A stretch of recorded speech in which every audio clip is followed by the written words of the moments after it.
नमस्कार, स्वागत है आपका न्यूज टाइम्स की इस बुलेटिन में। मैं हूं हेमलता और आइए सबसे पहले नजर डालते हैं आज के मुख्य समाचारों पर। अंतर्राष्ट्रीय महिला दिवस पर छात्राओं ने निकाली रैली, सड़कों पर किया प्रदर्शन, दहेज प्रथा, नारी उत्पीड़न के विरोध में की नारेबाजी। मगर परिवार द्वारा परित्यक्त अपनों से दूर वृद्धाश्रम में रहने वाली महिलाएं अनजान हैं महिला दिवस से। बीपीएल बच्चों को शिक्षा व अधिकारों के लिए बस्तीवासी उतरे सड़कों पर।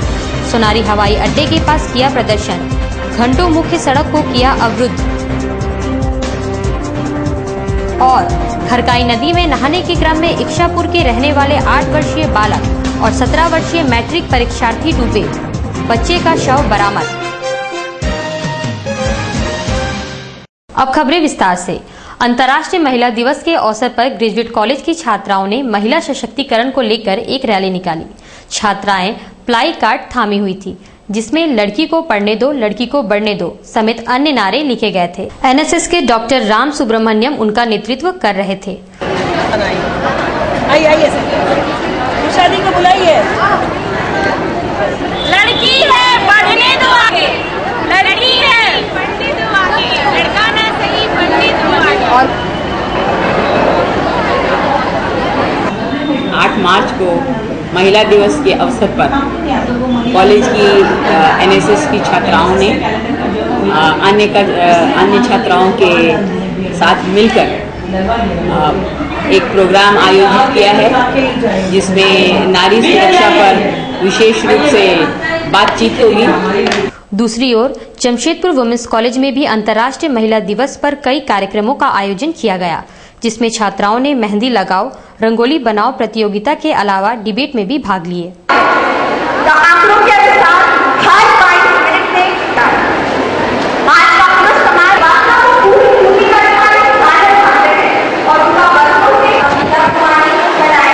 जितनी भी महिलाएं हैं सबको हम शुभकामनाएं देते हैं।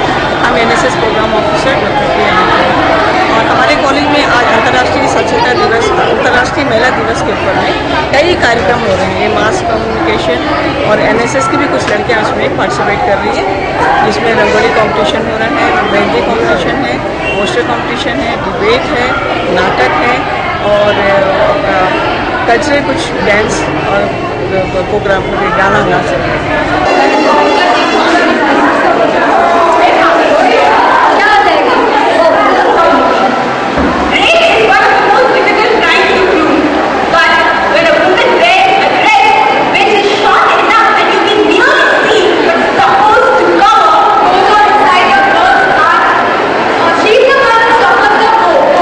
एआईएमएसएस के बैनर तले महिलाओं ने शनिवार को सांची में झंडे बैनर के साथ प्रदर्शन किया।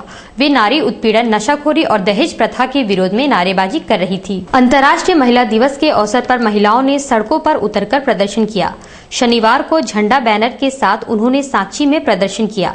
विशेषकर दहेज प्रथा, नारी उत्पीड़न, बलात्कार, कन्या भ्रूण हत्या, नशाखोरी के खिलाफ वे प्रदर्शन और नारेबाजी कर रहे थे।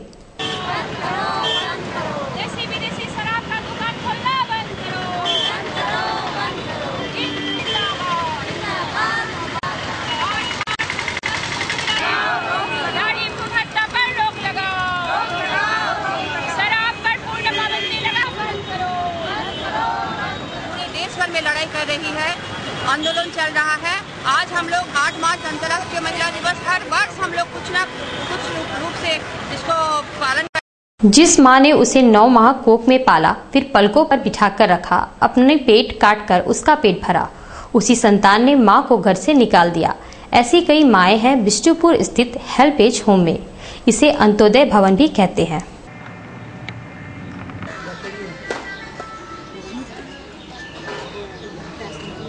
से हटा दिया है। कितना साल से यहाँ है? हो लो 20-30 साल हो गया। आपको पता है आज महिला दिवस है? नहीं पता है। घर में नहीं जाए नहीं। घर में कौन कौन है? घर में क्यों नहीं, बेटा दूटा मरी गलो। सारी महतो घर बाबूंडी थाना। घर में कौन कौन है आपका? घर बेटा पुरुष था, नाती पुती सब घर जाने रहते घर ना रहते। तब आज 20-13 बच्चर है एठी बस्ती अच्छी 25 वर्ष हरी थी ना 10 वर्ष। अंतर्राष्ट्रीय महिला दिवस पर महिला सशक्तिकरण पर बड़ी बड़ी बातें की जाती है। राजनेताओं द्वारा वायदे किए जाते हैं, भाषण दिए जाते हैं, पर क्या महिलाओं की सुरक्षा, नारी उत्पीड़न की दिशा में कोई ठोस कदम अब तक उठाए गए हैं? क्या किसी को आधी आबादी की फिक्र है? हमारी टीम ने छात्राओं से बातचीत की, आइए सुनते हैं उनकी जुबानी। पहुंच चुके हैं जहाँ पे महिलाओं को हर चीज़ में बहुत ज़्यादा प्रेफरेंस मिलती है, लेकिन फिर भी कुछ ऐसी जगह है जहाँ पे महिलाओं को बदतर से बदतर हालत देखी जा सकती है। जैसे कि अब चल रही है दामिनी रेप विक्टिम है जो, उसको कितने मतलब उस तरीके की बहुत सारी लड़कियों का जन्म अभी भी हो रहा है, बहुत सारी दामिनी का जन्म रोज़मर्रा की ज़िंदगी में हो रहा है, लेकिन उसके लिए कुछ करना चाहिए क्योंकि गवर्नमेंट शायद नहीं कर रही है, शायद उसकी करने में कोई कमी रह गई है, इसी वजह से दामिनी और भी बहुत ज़्यादा दामिनी का जन्म हो रहा है। महिला दिवस में जैसे कि हम लोग जानते हैं कि महिलाओं को रिस्पेक्ट देने के लिए ये दिवस हम लोग मनाते हैं, तो हम चाहते हैं कि या हम लोग सभी को ही चाहते हैं कि वुमेंस को जैसा boys to women's equal respect मिले वुमेंस को, और इसके लिए जैसे बोलते चैरिटी बिगिन्स एट होम, तो इसी के लिए हम लोग को ही स्टेप लेना होगा। एज अ गर्ल हम लोग अगर अपने आप को वैसा बनाएंगे, एज ए इक्वल बॉयज़ बनाएंगे, तो ही हमें रेस्पेक्ट मिलेगी। आदमी और समाज में रोकने के लिए क्या करना होगा?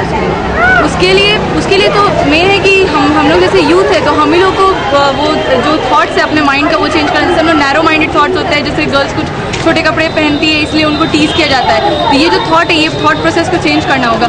Why can't we wear short dresses, क्यों नहीं पहन सकते हम? घटनाएं घट रही है जैसे कि हम लोगों ने देखा दिल्ली कांड और दिल्ली दामिनी हत्या रेप कांड जो भी हुआ, और इस वजह इसका सबसे बड़ा रीज़न है पुलिस लोगों की लापरवाही। एक्चुअली में हम लोग देखते हैं कि पुलिस लोगों के पास जब भी कोई FIR दर्ज करने के लिए जाते हैं लोग, तो उन्हें अवॉइड किया जाता है, उन्हें बोला जाता है कि ये इतनी छोटी छोटी बातों को लेकर आप पुलिस स्टेशन आ जाते हो, हमारे पास इतनी फालतू टाइम नहीं है। लेकिन उन्हें हम ये बताना चाह रहे हैं कि अगर वही लोग हमें सपोर्ट करेंगे तभी हम लोग आगे बढ़ पाएंगे, और बहुत बड़ा योगदान होता है पुलिस का हमारे समाज में उन्हें बढ़ावा देने में। अगर पुलिस लोग अपना हाथ पल्लू झाड़ लेंगे, हम जैसे लड़कियों के हाथ छोड़ा देंगे, तो कैसे लड़कियां आगे बढ़ पाएंगी? ये सोचना चाहिए कि कोई भी लड़की उसकी बहन है या बेटी है, कुछ भी मतलब ये तो नहीं है कि कोई गैर लड़की है तो उसको गैर समझना चाहिए, उसको अपनी तरह से हैंडल करना चाहिए। लड़का लोग क्या करते हैं, मतलब रास्ते में अगर कोई लड़की मिली तो छेड़ने लग जाते हैं उसको अपनी, अगर बहन समझे तो ऐसा कभी नहीं कर सकते। हमारे देश में लड़कियों पे जुल्म होती है, लड़कियों पे जुल्म होती है और उनको मतलब कोई भी काम के लिए रोका जाता है। मगर इस तरह के रोक टोक नहीं करनी चाहिए, उनको बढ़ने के लिए उनको हौसला बढ़ाना चाहिए, जिससे कि लड़की मतलब लड़कों से आगे हो सके। और ऐसे भी आजकल अगर उनको आगे बढ़ने का मौका दिया जाए तो लड़की लड़के से अच्छा कर सकती है। BPL बच्चों को शिक्षा और जरूरी सुविधाओं की मांग को लेकर शनिवार को बस्ती वासियों ने सोनारी एरोड्राम के पास मुख्य मार्ग को घंटों अवरुद्ध कर दिया। BPL बच्चों को मुफ्त शिक्षा और सुविधाओं की घोषणा तो होती है, परंतु क्या वाकई में उन्हें धरातल पर ये सुविधाएं मिलती है? शायद नहीं। इसीलिए तो शनिवार को सैकड़ों बस्तीवासियों ने सोनारी एरोड्राम के पास मुख्य सड़क को अवरुद्ध कर दिया। वे टायर जलाकर प्रदर्शन कर रहे थे। निजी स्कूलों द्वारा सुप्रीम कोर्ट के निर्देशों का पालन कितना किया जाता है, ये शोध का विषय है। यदि इन बस्तीवासियों की माने तो निजी स्कूलों में गरीब बच्चों के लिए कोई जगह नहीं है।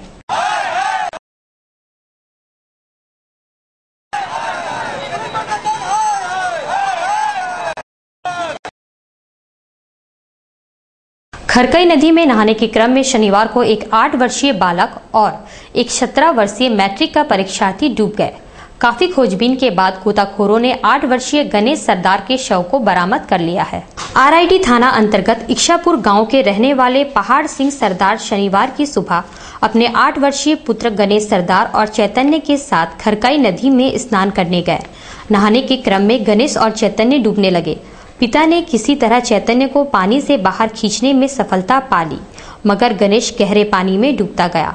उसे बचाने के लिए श्याममुखी नामक युवक कूदा, मगर न गहरे पानी से वह लौटा न गणेश। गोताखोरों ने काफी मशक्कत के बाद गणेश का शव बरामद कर लिया है, मगर श्याममुखी अब भी लापता है।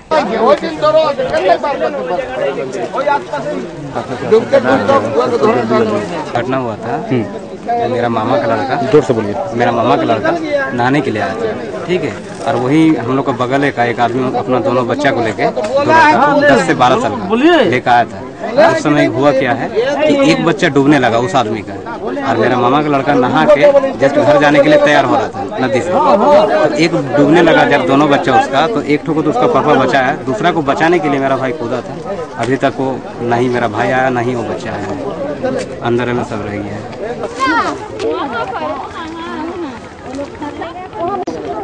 सुबह करीब 9 बजे मतलब गणेश सरदार व श्याम मुखी नहाने आए थे।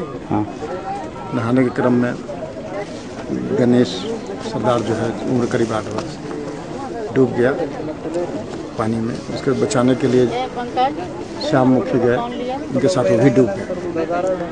अभी स्थानीय खोजी दस्ता के द्वारा अभी गर्मी ने दस्तक भर दी है तो खुद भगवान और उनकी मंदिर को प्यासा रहना पड़ रहा है। जब गर्मी पूरी तरह से शुरू हो जाएगी तब क्या आलम होगा, ये सोच से भी परे है। हम बात कर रहे हैं जोईदा के प्रसिद्ध शिव मंदिर की एक रिपोर्ट। गर्मी ने अभी दस्तक भर दिया है और जोईदा शिव मंदिर में बूंद बूंद पानी के लिए त्राहिमाम मची है। यहाँ तक कि भगवान शिव भी प्यासे हैं।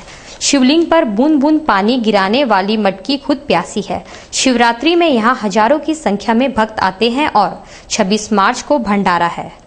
उस दिन भी हजारों भक्त आएंगे, मगर बिना जल के कैसे पूजा अर्चना और अनुष्ठान संभव है। मंदिर के महंत केशवानंद सरस्वती ने सभी भक्तों से आग्रह किया है कि वे अपने साथ जल अवश्य लाएं। उन्होंने न्यूज टाइम्स के साथ बातचीत में कहा कि शिवरात्रि आ गया, शिवरात्रि में हम सबको बोले थे पानी के लिए व्यवस्था करने के लिए, लेकिन कोई पानी की व्यवस्था नहीं किया। ऐसे थोड़ा बहुत यहाँ करके पार हो गया शिवरात्रि। अभी आ गया हमारा भंडारा का समय। कब है ये है 26 बैसाख बंगला 26 तारीख को। अच्छा। ये भंडारा में अभी कम से कम 3000, 4000, 5000 तो लोग होगा ही। अभी पानी की व्यवस्था नहीं होने से इतना आदमी खाएगा क्या? मंदिर साफ सुथरा होगा कैसे? अभी मंदिर को सफाई सुथरा करने के लिए, शंकर जी को चढ़ाने के लिए अभी नदी जाना पड़ता पानी लाने के लिए। ढो के कितना पानी ढुकेगा? रास्ता भी ठीक नहीं है। रास्ता भी ठीक नहीं है। अभी आने जाने सीढ़ी में उतना बड़ा सीढ़ी में चढ़ेगा, भाल लेकर आएगा जाएगा, कितना तकलीफ करेगा। अभी जी कोई मशीन वशीन लगता है। अभी तो हम सीओ साहब को बोले थे, टीम को बोले थे, सब साहब को बोल के ख़त्म कर दिया। नेता लोग को बोले थे, लेकिन कोई नेता आज तक ध्यान नहीं दिया। यहाँ हम लोग को सुबोधकांत सहाय आके यहाँ शिलान्यास करके गया। अभी 2 महीना हो गया, अभी तक काम चालू नहीं किया मंदिर का। अच्छा होने के दुख का बेटा। अभी इतना सोमवार को इतना भीड़ भड़का होता है, इतना पब्लिक आते पूजा करने के लिए। अभी पानी कहाँ से चाय पिलाने में नहीं सकेंगे। कोई यदि पानी भी 1 गिलास मांगेगा वो भी देना नहीं पाएंगे, इतना तकलीफ हो गया पानी का। नदी से जल लाकर प्रतिदिन मंदिर की साफ सफाई संभव नहीं है, क्योंकि मंदिर काफी ऊंचाई पर है और पानी लेकर चढ़ना तर्क संगत नहीं है। उन्होंने कई अधिकारियों एवं नेताओं से आग्रह किया, पर कोई पहल नहीं हो सकी है। मंदिर प्रांगण में 3 चापाकल है, पर तीनों सूखी पड़ी है। राजा विक्रमादित्य के शासनकाल में इस मंदिर की स्थापना हुई थी, अर्थात 4000 वर्ष पूर्व की इस प्राचीनतम मंदिर की इस दशा पर काफी अफसोस होता है। इस क्षेत्र की खासियत ही है, जहां पर खुदाई की जाए वहां से शिवलिंग निकलता है। इसी तरह जमीन से निकले कई शिवलिंगों को मंदिर परिसर में ही रखा गया है। पता नहीं कब प्रशासनिक अधिकारी या फिर सिर्फ वायदा कर भूल जाने वाले जनप्रतिनिधि इस ओर तवज्जो देंगे और मंदिर की प्यास बुझेगी। रात पर हरियाली का कॉन्सेप्ट तो अच्छा है, पर इसे अमली जामा पहनाने में काफी देर लग रही है। हम बात कर रहे हैं मकदम की। जमीन से सैकड़ों फीट ऊंचे मकदम दरअसल राख का ढेर है और इसमें थीम पार्क बनाने का काम चल रहा है, मगर कछुए की चाल से। मकदम पर पार्क और राख के ढेर को हरियाली में बदलने का कॉन्सेप्ट काफी अच्छा है और इस दिशा में कुछ वर्ष पूर्व कार्य तेजी से चला, मगर कालांतर में काम में तेजी कम हुई और अब तो कछुए की चाल से काम हो रहा है। दिल्ली की एक कंपनी RS प्रोडक्ट्स को ये जिम्मा सौंपा गया है। इस कंपनी ने रेत पर हरियाली तो सफलतापूर्वक ला दिया है, पर्राग पर हरियाली का काम पहली बार कर रही है। इस प्रोजेक्ट का नाम है इको रिस्टोरेशन ऑफ डंप। जब कंपनी के एक अधिकारी से पूछा गया तो आराम फरमा रहे राजेश प्रसाद नामक अधिकारी ने ना नुकुर करते हुए कुछ बातें जरूर बताई। इससे ये निचोड़ निकलता है कि वे भी कार्य की प्रगति से खास संतुष्ट नहीं हैं। ये कुछ नहीं बन रहा है, ये बेसिकली है यहाँ पर डंप था जिसके लिए पोल्यूशन हो रहा था शहर में और उसको ये करना है। नहीं तो डंप को ढकना है बस। ग्रीन ये बना डंप को ढकना है। इलाके में तो हम लोग पहला काम किया, लेकिन हम लोग करते हैं वेस्ट लैंड डेवलपमेंट करते हैं, रेत में एग्रीकल्चर। कहाँ किए हैं? राजस्थान। कितना समय लगा आपको क्या चीज इस यहाँ पौधा उगाने में? ये तीसरा साल चल रहा है। कितना दिन चलेगा ये पौधा? तो हम लोग का कॉन्ट्रैक्ट जो है जो अभी तक खत्म हो जाएगा, 6 महीने 7 महीने के कॉन्ट्रैक्ट। मैंने आप सफल हो गए काम पे लग रहा है। फिलहाल मकदम की ये काली राख की पहाड़ी काफी बदल चुकी है। अब इसमें हर तरफ हरियाली है और उम्मीद है कि जब 5-6 माह बाद कंपनी इसे हैंडओवर करेगी तब देर से ही सही मगर मकदम एक पर्यटन स्थल के रूप में जरूर प्रसिद्धि पाएगा। जमशेदपुर कोऑपरेटिव कॉलेज कैंपस में मतदाता सूची में नाम अंकित करने का अभियान चलाया गया। अभियान का नेतृत्व चयनित कैंपस एम्बेसडर कर रहे थे। मालूम हो कि प्रत्येक कॉलेज से 2-2 कैंपस एम्बेसडर चुने गए हैं जिन्हें बाकायदा रांची में प्रशिक्षण दिया गया। शनिवार को उन्होंने कैंपस में घूम घूमकर अभियान चलाया और इच्छुक छात्रों से फॉर्म 6A भरवाया ताकि उनका नाम मतदाता सूची में दर्ज हो सके। कैंपस एम्बेसडर विकास लहर ने बताया, पूर्वी सिंहभूम जिला में 6 विधानसभा क्षेत्र आते हैं। हर विधानसभा क्षेत्र में 2-2 कैंपस एम्बेसडरों को चुना गया जो कि मतदाताओं को जागरूकता अभियान करके मतदाताओं को वोट देने के लिए जागरूक करेंगे। इसलिए हर विधानसभा क्षेत्र में 2 कैंपस एम्बेसडर को चुना गया है। हम लोग चाहते हैं कि जिस भी विधानसभा क्षेत्र में हमारे 2 कैंपस एम्बेसडर नियुक्त किए जाए, उस विधानसभा क्षेत्र का जो मतदाता का जो रिपोर्ट है पिछले वर्ष की तुलना में वो ज़्यादा से ज़्यादा मतदान हो और ज़्यादा। इसके लिए आप लोग क्या कर रहे हैं? इसके लिए हम लोग मतदाता जागरूकता अभियान चला रहे हैं। कॉलेज जितने भी शैक्षणिक संस्थान है वहाँ जाकर हम लोग मतदाता जागरूकता अभियान चला रहे हैं। जितने भी नए वोटर्स आने वाले हैं उनका नाम मतदाता सूची में जोड़ रहे हैं और आगे की क्रिया को कर रहे हैं। जेवीएम नेता दुलाल भुइयां ने संवाददाता सम्मेलन बुलाकर पार्टी के जमशेदपुर के कैंडिडेट सांसद डॉक्टर अजय कुमार की खूब तारीफ की और उनकी जीत को सुनिश्चित बताया। उन्होंने बंटी सिंह को केंद्रीय सचिव बनाए जाने की घोषणा भी की है। युवा मोर्चा के तरफ से केंद्रीय सचिव श्री बंटी सिंह को मनोनीत किया गया है। केंद्रीय अध्यक्ष युवा मोर्चा के संतोष कुमार जी चिट्ठी दिए और उसी पर प्रेस कॉन्फ्रेंस हम लोग ने किया। जमशेदपुर लोकसभा क्षेत्र और मजबूत होगा, युवाओं शक्ति का और ज्यादा रुझान बढ़ेगा और डॉक्टर अजय कुमार का जीत पूरे सुनिश्चित। खबरों में अब बात करेंगे चाईबासा की। चाईबासा में मैट्रिक परीक्षा का अंग्रेजी पेपर लीक होने से मची है सनसनी। 2 शिक्षक रंगे हाथों पकड़ाए और कई और शिक्षकों के लिप्त होने की आशंका जताई जा रही है। पुलिस की छापामारी जारी है और कई लोगों को हिरासत में लेकर पूछताछ चल रही है।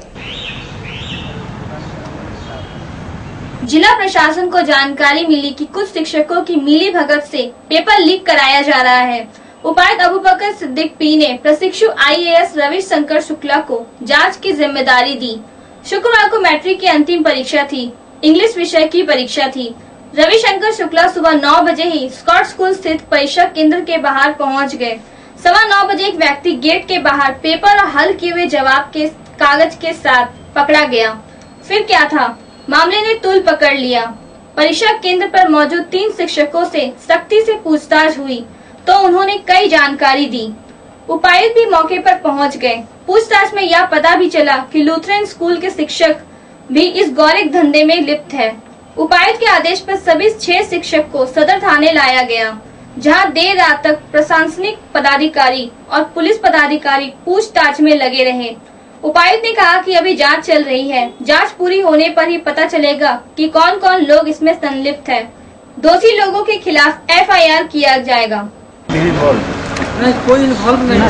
हम लोग 9-10 बजे हम आए हैं। हमारे पास ड्यूटी पे चले गए। फोन पर मान लीजिए कि बात किए, जैसे परीक्षा दिन पे करते हम आपको जानते हैं, हमसे पहले कभी मिले हैं आपने, हमको आपका नाम कैसे पता चला? तो लिया होगा तभी तो पता चला होगा। इससे कोई नाम आपका बताया होगा? 9 बजे क्वेश्चन बाहर जा रही है, 9:15 में क्वेश्चन का आंसर वो तैयार कर दे रहा है। देखिए, जिस आदमी को हम पकड़े हैं क्वेश्चन का आंसर लिखते हुए उसकी हैंडराइटिंग के साथ, वो आदमी कह रहा है कि ये लोग हैं, ये इसमें इन्वॉल्व है, हम लोग क्वेश्चन का आंसर बता सकते हैं।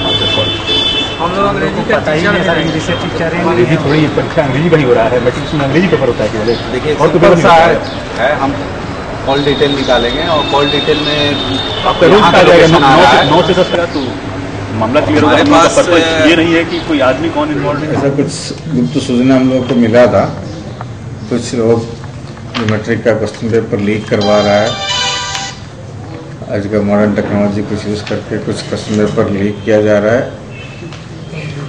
इस तरह एक गुप्त सूचना मिला था, उसके आलोक में आज हम लोग कुछ पदाधिकारियों को लगाकर उसको कोशिश किया फाइंड आउट करने के लिए। तो कुछ ऐसा संदेहास्पद हरकत पाया गया कुछ लोगों का, जो क्वेश्चन पेपर या संभावित क्वेश्चन जो भी है उसको आंसर तैयार करते हुए कुछ संदेहास्पद स्थिति में कुछ लोगों को पाया गया।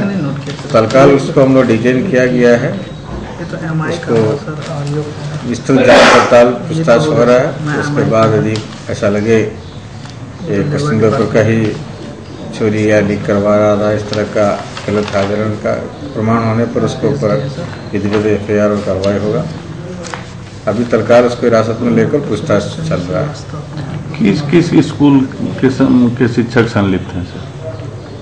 वो भी व्यक्ति का नाम सब मेरे पास आया नहीं है अभी, ये अभी उसमें भी रिपोर्ट लिखने में मेरे पास आया नहीं है। लेकिन यहाँ तो सूचना है स्थानीय स्कूल का कुछ टीचर लोग है, लेकिन अभी नाम अभी ज़्यादा पता है एग्जैक्टली मेरे पास आया नहीं है अभी। स्पोर्ट्स स्कूल में इस तरह का स्पोर्ट्स स्कूल से ही इस तरह हो रहा है, इस तरह का संज्ञा वो बता रहा था, जिसके साथ स्पोर्ट्स स्कूल में भी हम भी गया था। वो तो हम गया था जनरली परीक्षा चल रहा था इसलिए गया था, लेकिन स्पोर्ट्स स्कूल का भी नाम इसमें आया है कहीं ना कहीं। लेकिन अभी ये सब कहना थोड़ा जल्दबाजी होंगी, थोड़ा डिटेल जांच पड़ताल करने के बाद ही इसमें किसका इन्वॉल्वमेंट है क्या नहीं है डिटेल में बता सकेगा। अंतर्राष्ट्रीय महिला दिवस पर महिला कॉलेज चाईबासा में सेमिनार का आयोजन किया गया, जिसमें छात्राओं और शिक्षिकाओं ने अपने विचार रख बराबरी के अधिकारों की मांग की। सेमिनार में कॉलेज की प्राचार्य आशा मिश्रा, वार्ड पार्षद सविता देवी के अलावा अन्य शिक्षाएं और छात्राएं शामिल हुई। महिलाओं के हर क्षेत्र में बराबरी का अधिकार देने, शिक्षा के क्षेत्र में आगे आने और महिला शोषण बंद करने की बात कही गई। वक्ताओं ने कहा कि अपना अधिकार पाने के लिए महिलाओं को खुद आगे आना होगा। शिक्षिका शशिलता जायसवाल ने कहा कि पहले महिलाएं स्वच्छंद थी, लेकिन धीरे धीरे उन्हें कैद कर दिया गया। वैदिक काल की स्त्रियां बिल्कुल स्वतंत्र थीं, स्वच्छंद थीं और जीवन के हर एक क्षेत्र में आगे थीं और बहुत तरह से पुरुषों के साथ कदम से कदम मिलाकर चलने वाली थीं। उसके बाद जब सामंत युग आया तो स्त्रियों की अवस्था बदल गई, परिस्थितियां बदली और इन्हें घर में ही मानो कैद किया गया। और इस सामंती युग में स्त्रियां एकमात्र भोग्या बनकर रह गईं। लेकिन फिर समय में परिवर्तन आया और परिवर्तन प्रकृति का एक नियम है।